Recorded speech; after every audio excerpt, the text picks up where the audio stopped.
এবার দেখাচ্ছি আলু করলা দিয়ে সুন্দর একটা নিরামিষ রেসিপি। প্রথমে আমি করলাতে লবণ এবং হলুদ মাখিয়ে নিব। লবণ এবং হলুদ মাখিয়ে নিব।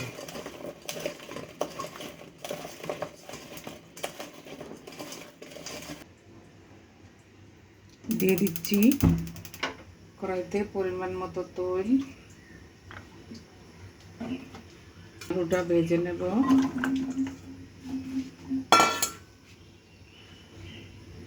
দিয়ে দিচ্ছি স্বাদ মতো লবণ, একটু হলুদ। এখন আমি আলুটা ফ্রাই করে নিচ্ছি। সুন্দর একটা কালার চলে আসছে, ভাজা হয়ে গিয়েছে আমাদের আলু। এখন আমরা এটা খুন্তির সাহায্যে তুলে নিই। এই তেলের মধ্যেই আমরা এখন করলাটা ভেজে নেব।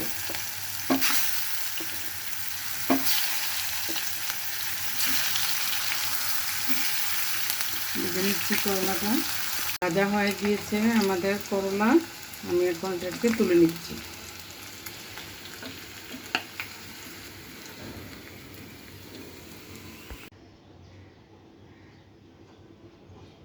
আমি এই পাত্রে একটু তেল দিয়ে দিচ্ছি। আমি আজকে ঘরোয়া উপকরণে এই রান্নাটি করব। তো প্রথমে আমি পেঁয়াজ দিয়ে দিচ্ছি।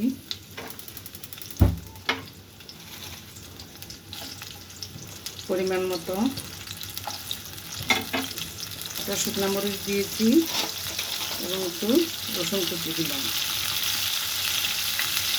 এখন আমি এটাকে ভেজে নেব। আমার পেঁয়াজটা ভাজা হয়ে গিয়েছে। এখন আমি একটু টমেটো অ্যাড করে দেব।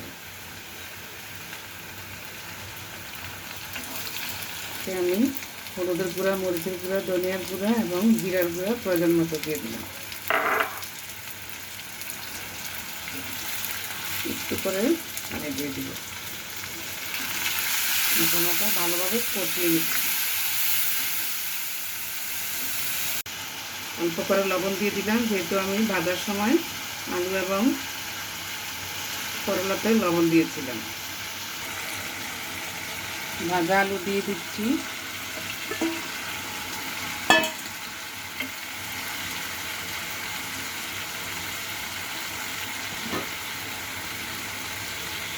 দিয়ে আমি এখন 5 মিনিটের জন্য ঢেকে দিব।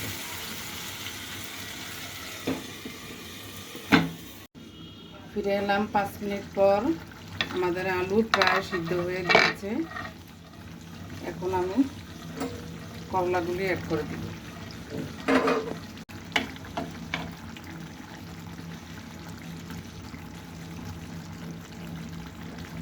2 মিনিটের জন্য আবার ঢেকে দিচ্ছি।